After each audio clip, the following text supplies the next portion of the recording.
Hey there, folks. I'm Isaac, and I am a gamer. And I'm Claire, and I'm love Kirby. Okay, there we go. And this is Make That Game, where we pitch the latest the greatest new video game ideas. that will never ever get made. And we're on the ball with this intro. We're Isaac so definitely didn't good at forget how this. it goes at all. It's definitely not episode 88. Yeah, it's not that. It's certainly not. So, okay, what do we do here? We are an advice show for the modern. No, that's not us. No, we're a video That's a game different one. podcast where we pitch video games to each other to talk about game design.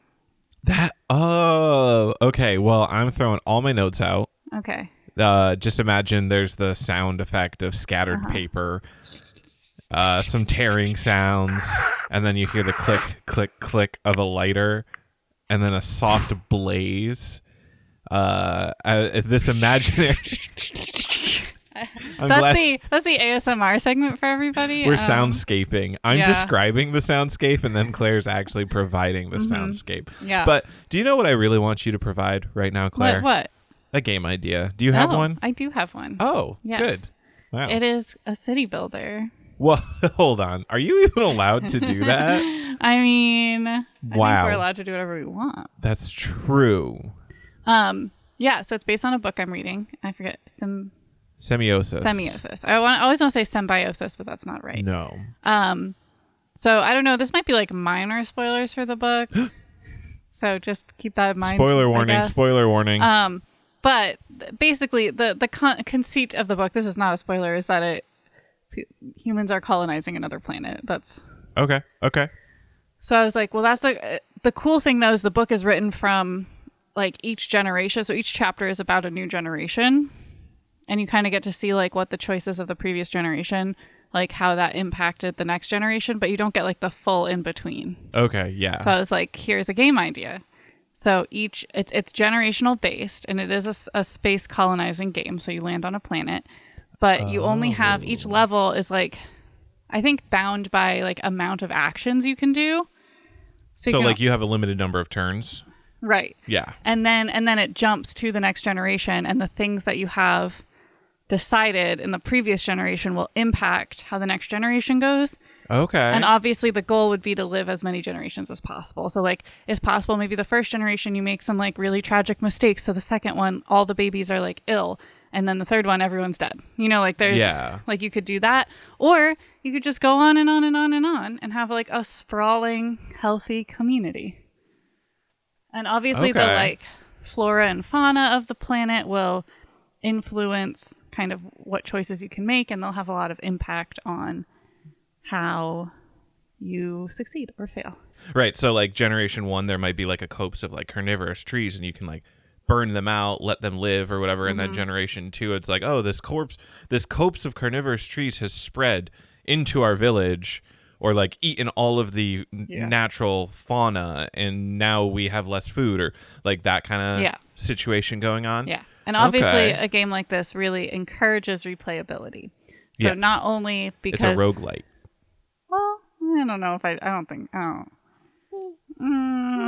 don't know about that. I think it's a roguelite. Okay. But yeah, like, so you want to replay it not only because like obviously some of your generations will die out really early, and so it's like that's not super satisfying, so you want to keep playing till you get that like long running game, but also because you want to see like the other options that could provide. Maybe the carnivorous plants could actually like befriend you and eat carnivores. Yeah, eat other like predators to you. Bandits. Sure. So that would be an interesting thing. Like one of your choices could like make a faction of your guys like split off and become bandits. Yeah. Like, and then you have a rival faction of humans that are theoretically just as like advanced as you are, whereas like the natural planet might only have wild animals. Right. Yeah, I like that. Ooh. Yeah, so I just want there to be like a ton of options. Like this is a game with like immense tree like choice trees, so that you can play it forever. Huge storytelling potential. Yeah. Every game's a unique story. Yeah, and that's the game. All right, I like it. What's it called? I don't actually have a name for it. Generation Jen, why are you laughing already?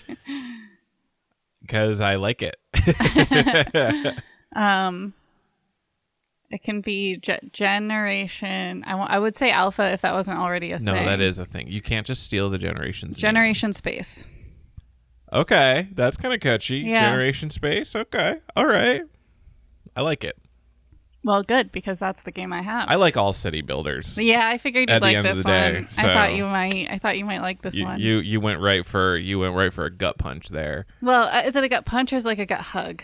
That's true. Yeah, I'm going yeah. for I guess the- a gut punch is like an emotional moment that Right. you like. Yeah, That okay. I like abuse. Yeah. Whereas a gut hug, that's when I use it for good, I guess. That's I don't know. true, Anyway, do you have a game to I hug my do. gut? I don't have a true name. I have a working project title, and it's Project Edgy Kirby. Ooh, I like it all. See, that is a gut hugger. So the idea is that it is so Kirby's like main thing in every game except for like the first one basically is the copy mechanic. Like that's the core Kirbyism. Yeah, which to He- describe.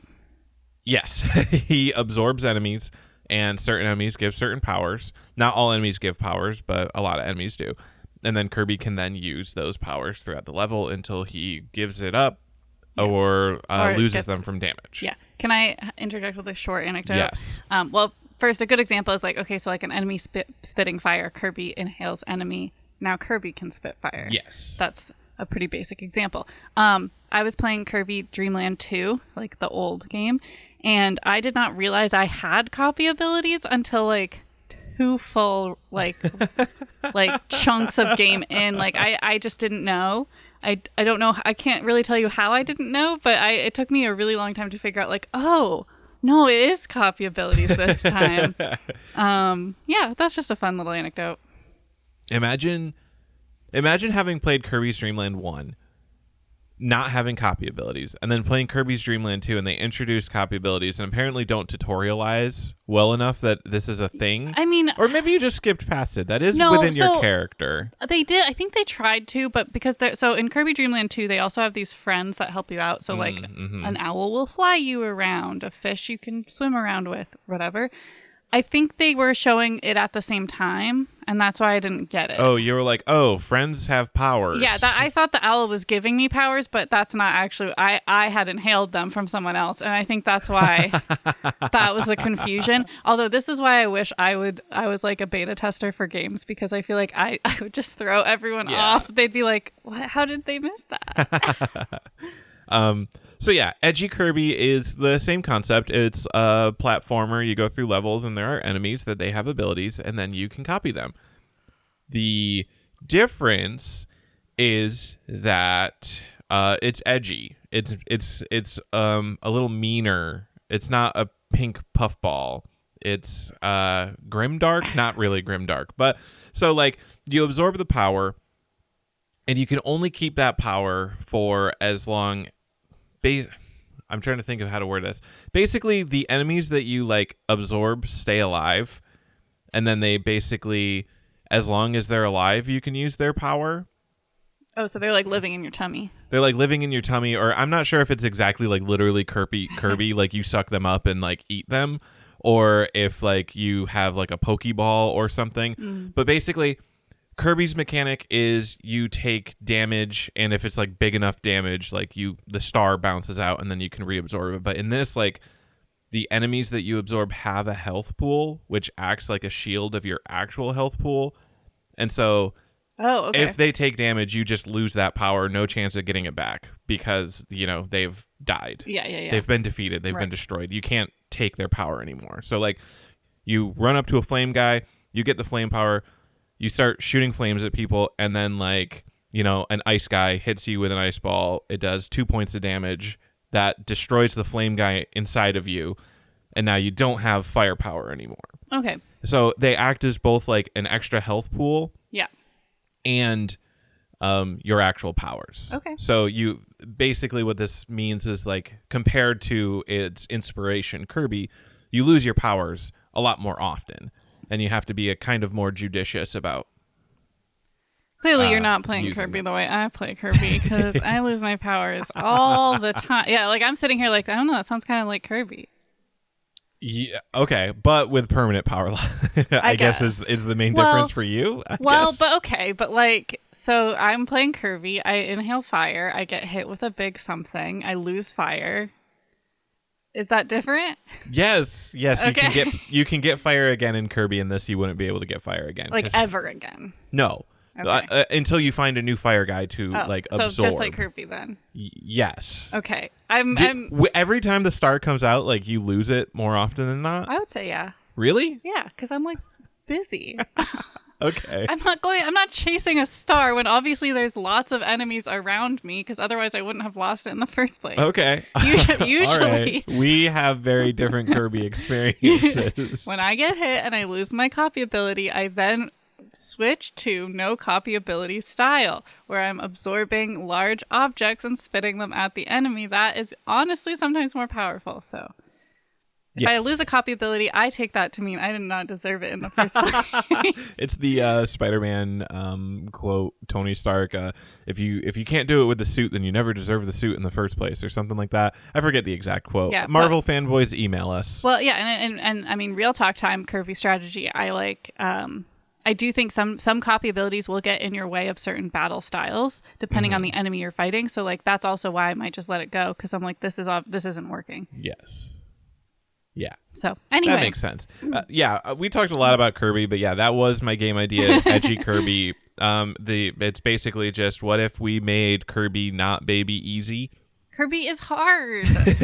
Well, we'll see. Okay, so at the point that you're listening to this, we have streamed Kirby. Right, but we're going to stream today, so that's why we're really excited about it. Yeah, But you can catch it on our YouTube channel. Yes, we will upload the VOD, the recording. Yeah, youtube.com/make that game. Yeah. Yeah. Okay. I guess, yeah, because of the way I play Kirby, I don't see it as super different, but I do think it's a fun concept to expand on. Yeah. I'm assuming the visuals would be dark and gritty. Yeah, I don't know exactly what they would be because I literally just came up with like the mechanical idea of like how to and the mature Kirby. I don't like health buff is different. Yeah, because if I get hit, even if I lose the copy ability, I'm also taking damage. It's not like that copy ability prevented any damage from me. Right. So that's the biggest difference to me, and I think that's cool. And the idea of that would be that you would have a smaller health pool in general than Kirby. So like in Kirby hard mode, I think you only have like 3 hits. So little. Like that would be the baseline, and then enemies would add like 1 to 4 hits or something.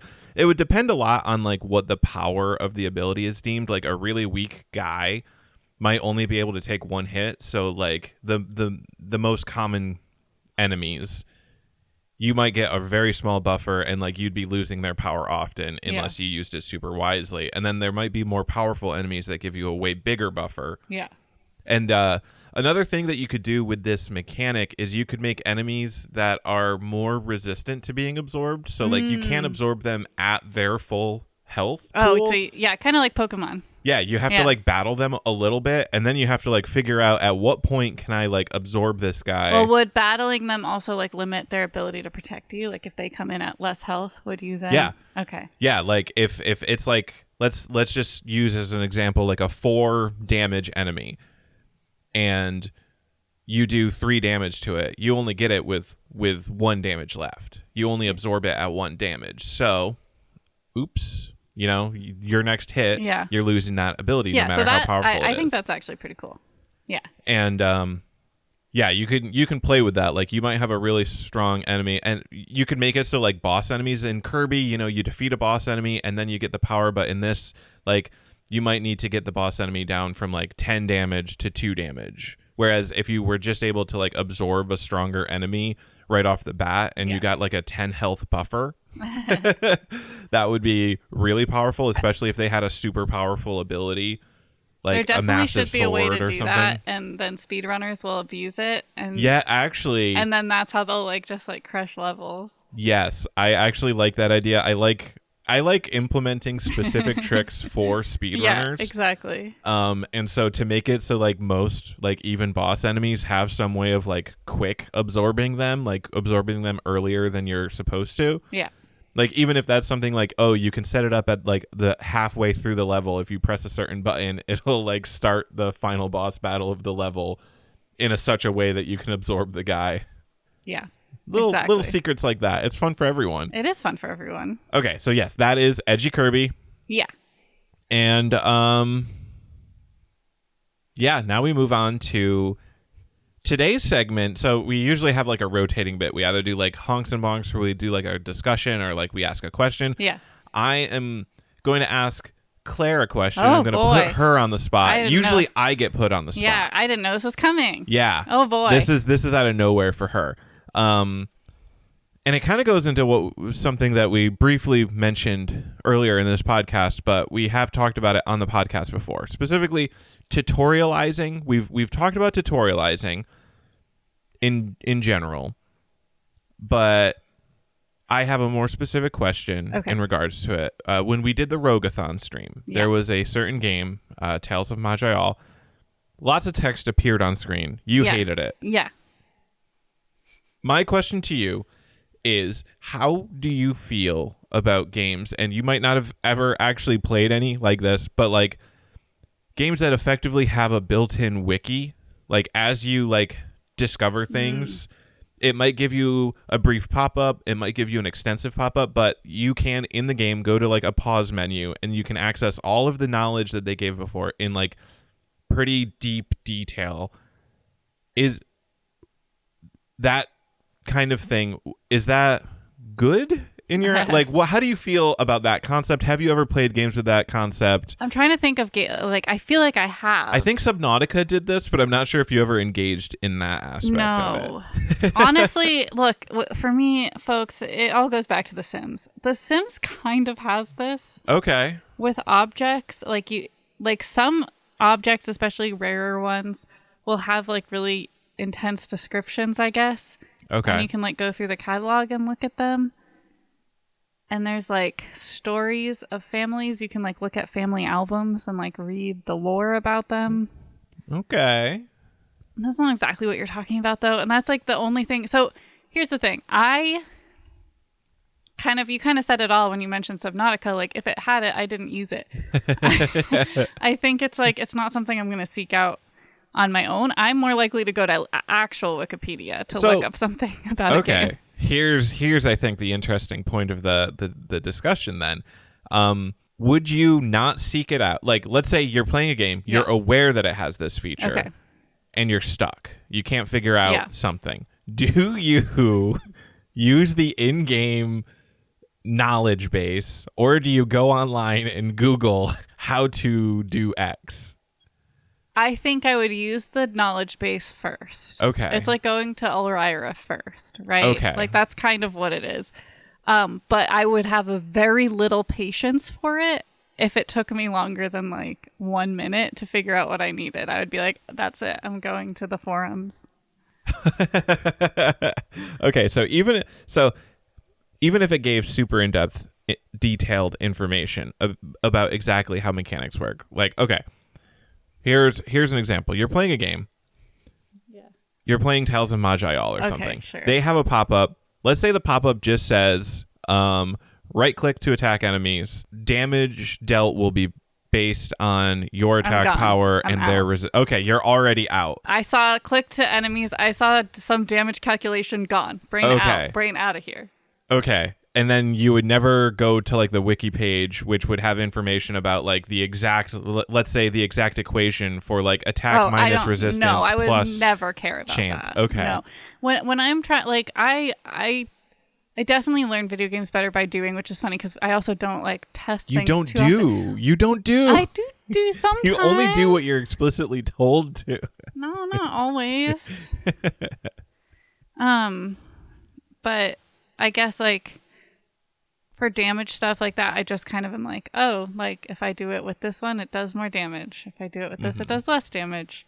These guys are harder to kill. Like, I don't know. Yeah, to a certain extent, that's all you really need, I guess. I have no desire to know that ever. personally. More it's like if I'm stuck on a puzzle, right? And I'm looking in some kind of Wikipedia, like in-game information about mechanics, it's not really going to tell me how to do that puzzle. So unless it, like, say it's like, okay, like I have to use a specific tool that I've acquired to do it, but I just didn't realize that tool was for that. So if I'm looking through the tools, this is like Subnautica, potential, right? So like I'm looking through the tools and it's like the bubble gun can lift objects into the air. That might be enough where I'm like, oh, yeah, that's what I was missing, right? But if that's not enough, if I'm like, no, I get that, but like, how am I supposed to aim it this way? And like, how am I supposed to find that? Like, I'm on the tutorial. I'm in the forums at this point. And I think it's also just like a preference in would it be UI? Yes. User interface? UX, user experience. Yeah. UI, UX, UI/UX. When there's text inside of a game, I just don't want to read it. But text on my computer, I expressly want to read it. So it's like, I don't know, the fact that I can scroll, control find, I can like save tabs, I can copy paste, I can like make notes, like that's better for me than like scrolling through. Usually it's like weird. I don't know. Usually in games, especially console games, it's like a weird mechanic to scroll through. Like there's like a weird chunky button to like, I don't know. It's just like not, I can't control appealing. find. They don't always have good table of contents. It's just not appealing. Okay. All right. Wow. Won't even use the in-game wikis. I mean, I haven't played that many games with them, so I can't really say. But yeah, probably not. Well, because I didn't even know that you could pause a screen and learn about Kirby things. I didn't know that. That's true. And I'm pretty sure they also tell you, because you know how certain copy abilities have like a more expansive moveset than just like press B to shoot fire. Well, those I do explore with. Every time I get a copy ability, I press every button. Okay. And that's fun. And then I learn how experimentation. To do it. Yeah.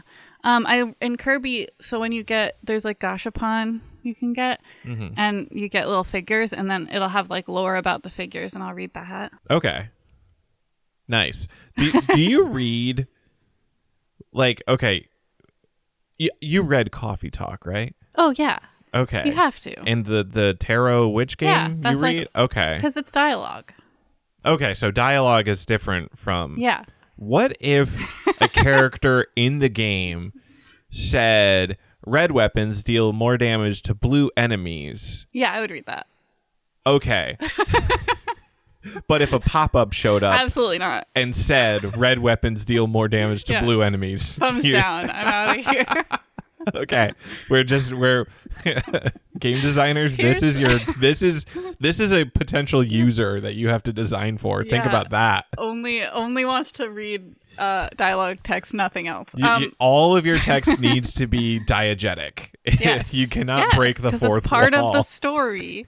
I think an interesting thing about me personally that might inform my opinion on this, I feel like this is a very unique part about me, but this isn't unique. I've met other people who are like this. When there's a quote in a book that's quoting some kind of fiction, like, so for example, you're reading a book, it's a fiction book, and they have a newspaper article in the book, and it's like a full like 2 paragraphs of newspaper article. I do not read that. Oh, interesting. Because like, it's the same thing. It's like breaking the fourth wall. I'm like, just summarize the article. I'm out. Like, I don't care. If they put it in a different font, if the book is one font and then they switch to a different font for like a letter or like some kind of in-universe text, bye. I skipped it. I didn't read it. Wow. Like, I just don't like that.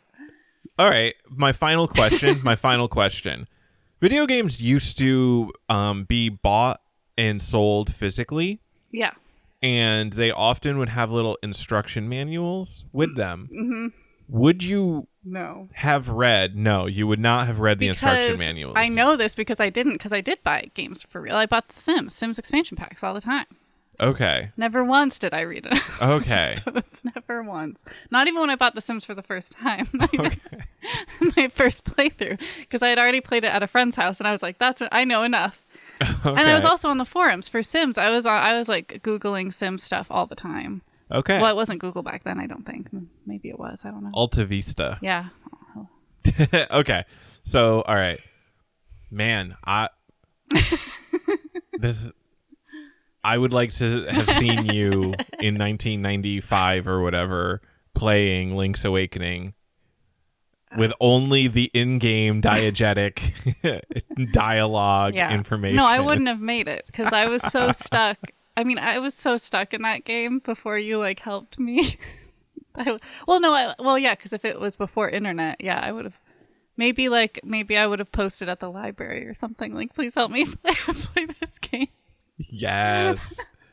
All right. Ask a friend, phone a friend. That's what I would have done. I've been like, hey, you play this game. Well, because I'm thinking like that's actually how I learn most games is like people show me. Mm-hmm. So like The Sims, like I play both The Sims 1 and Sims 2. I played at a friend's house first, and they were kind of showing me how to do it, and then I like learned how to do it myself.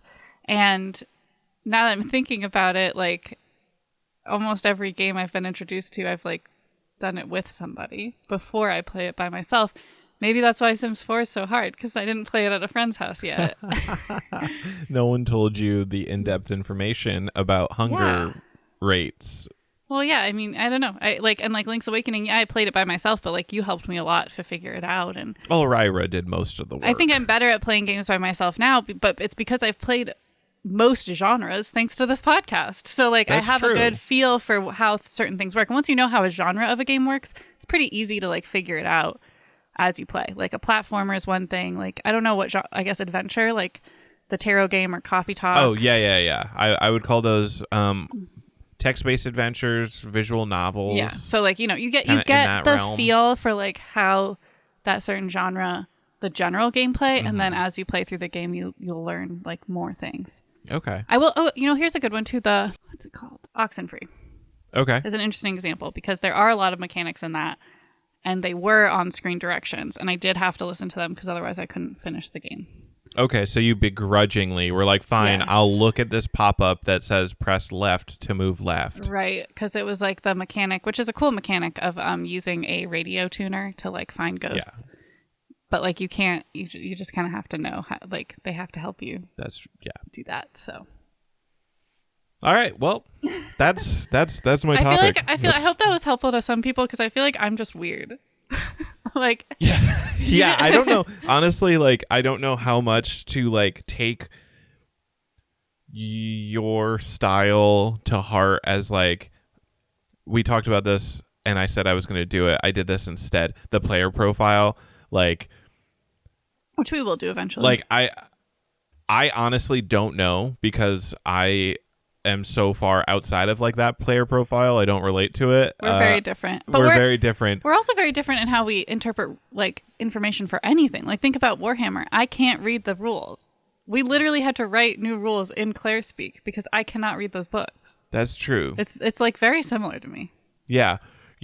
I don't know how much like the average person is. I don't know where, if we're both ends of the extreme and the average is like in somewhere between in the us, middle, or if you're closer to the average than I am, or if I'm closer to the average than you are. But it is something to keep in mind that there are a wide variety. There is a diverse type, like amount, like there is a diverse type of player.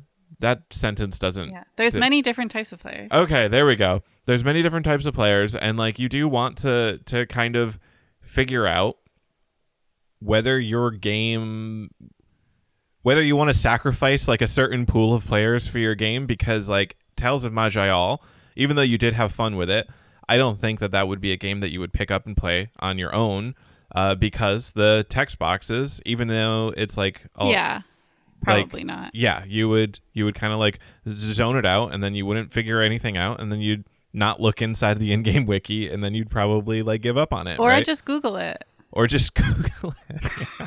I don't know.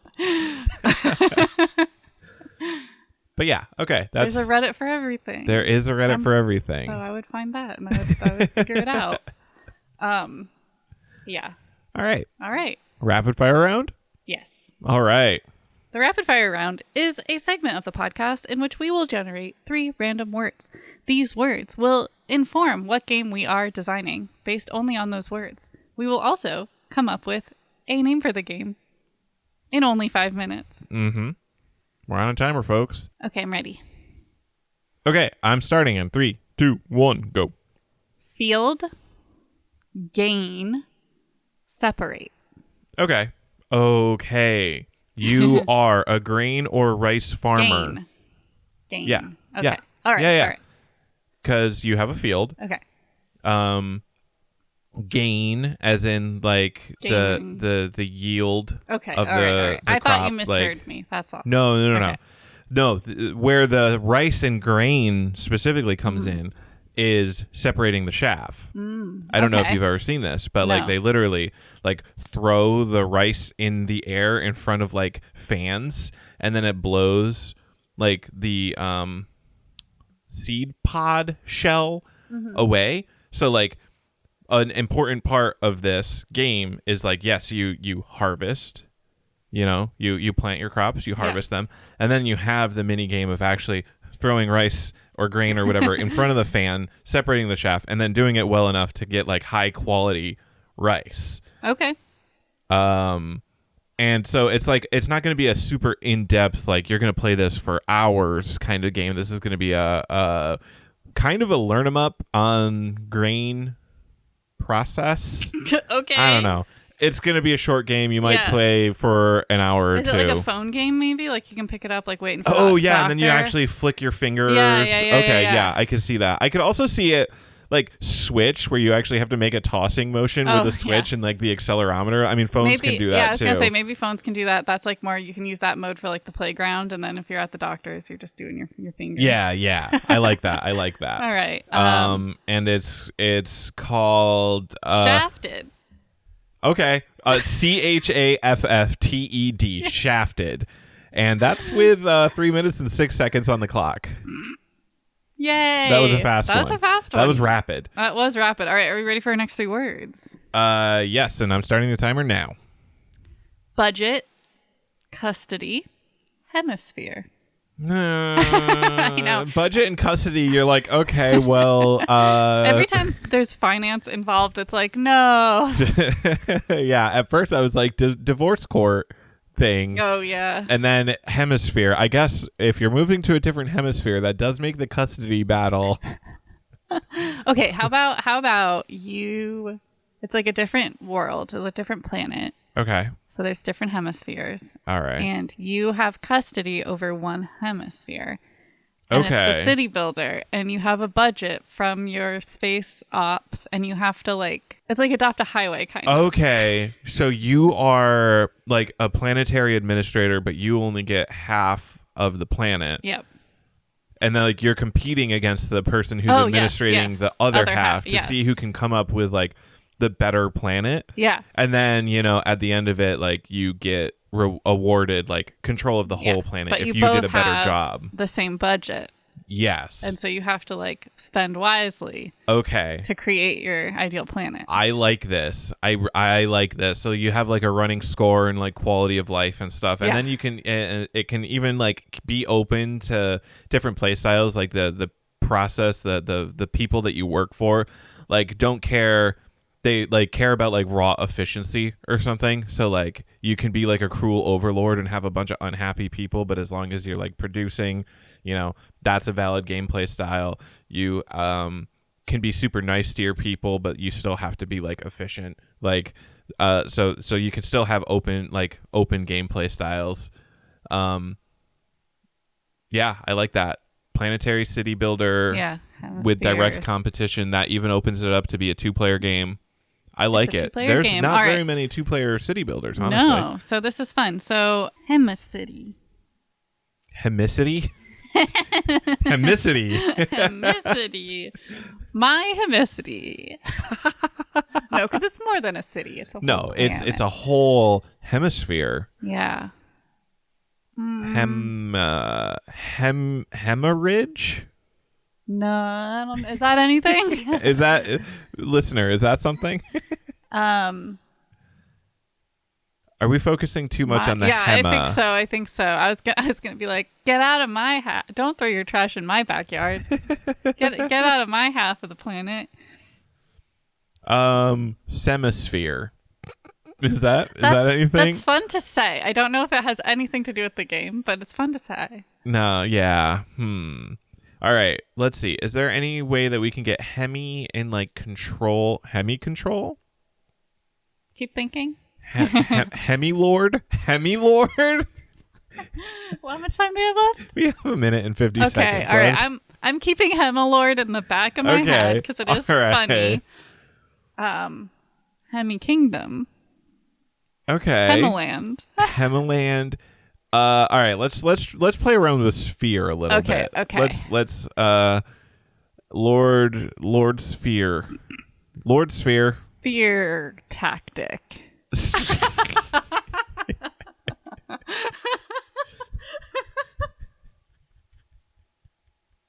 Okay.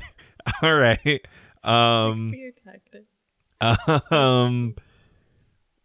We gotta have this. Is sphere not?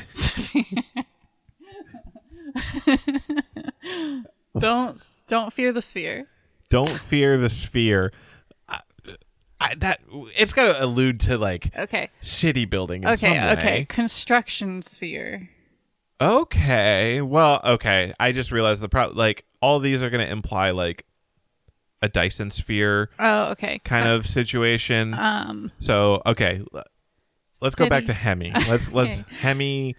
I mean, Hemilord, was that the one? Hemilord was when we were. I like Hemilord. Okay, let's go with Hemilord. We've tried enough other things. We can stick. All right, with 30 seconds left, we're going with Hemilord. It's not the best name we've ever come up with. No, but it's also not the worst. It works. It works. I think Trolley to Meet You from last episode might be the worst.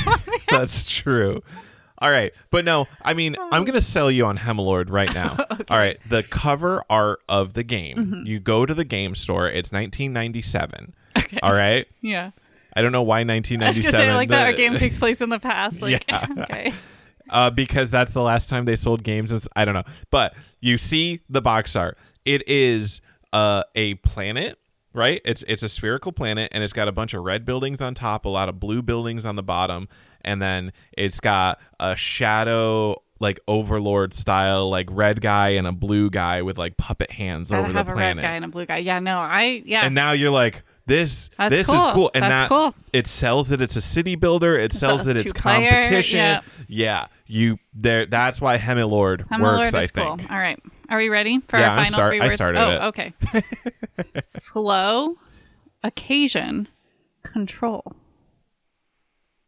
Slow and control. Okay, you control the speed of something. Yeah. On a certain occasion. Woo. Brain Parade blast. manager. Parade manager. Parade manager tycoon. sim. Parade tycoon. Parade tycoon. Parade tycoon. You can control the speed. The parade moves out. The higher the speed, the more exhausted the paraders get, and the more chances of accidentally running over let's people. Let's go like full tycoon. Like, yes, you can control the speed, but it's also like the event. Like the route, how long the route is. Yep. All of the floats that are inside, the amount of floats. There should be a setting where like you can accidentally cast everyone in your parade in the city, so like no one comes to the parade. Yeah, you've got the entire population. I like the idea of like the Mr. Bones Wild Ride version of a parade where you're not like driving the guests to exhaustion by riding an infinite ride. No, you've made like an infinite parade just, like, where it takes thousands of years for them to patrol through the city. Yep. No, this is actually amazing. And there's really not much more to design. Like, you know what a tycoon game is? We know what this is now. Yeah, you're just hiring people. They do different things. You have a flotilla of floats. Yeah, no, hey, Parade Tycoon. What's it called? I mean, yeah, I don't want to just say Parade Tycoon because we came I up with think the Tycoon idea games are trademarked. TM. Yeah. Although I have pitched games where we just call it Tycoon. But that's all right. You know what you don't know doesn't hurt you, and we didn't know that at that point, but I just thought of it now. So okay. Well, they weren't real games anyway. Planet Parade. I'm only saying that because no more planets. Planet Tycoon, or sorry, Planet Zoo is like the Zoo Tycoon. Okay, yeah. The off-brand Zoo Tycoon. Isn't there like a special name for the parade leader? We're Googling. Who leads a parade? I'm Googling it now. I feel like there is. Grand Marshals. The Grand Marshal. Okay. Is that anything? Grand Marshal. No. Grand Marshal, my special occasion. Grand Marshal : my special occasion.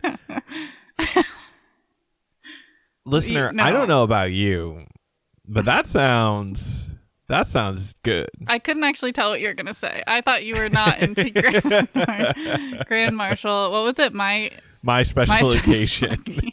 Grand Marshal, my special occasion. There we go. I don't know. Right, I like right. it with 2 minutes left on the clock. I'm keeping it then. Yeah, 2 minutes left on the clock. We got it. Grand Marshal, my special occasion, the parade manager simulator. Yeah, I think it'd be really fun, and I feel like it'd be very memeable. Yeah. All right. I've spent $100,000 on a parade that goes down one block. Ask me anything. All right. Well, that's our podcast. You can find us on YouTube, youtube.com/@makethatgame. And I used that one first because we just streamed. So you can watch our most recent VOD there. And also streams we've done before. And you can also find us on social media @MakeThatGamePod. You can find us on Twitch, twitch.tv/MakeThatGame. And if you follow us, it's a good idea because then you'll get notified if we go live. And which we do once a month. We do at least once a month. That is our goal of the year. And so far, so good.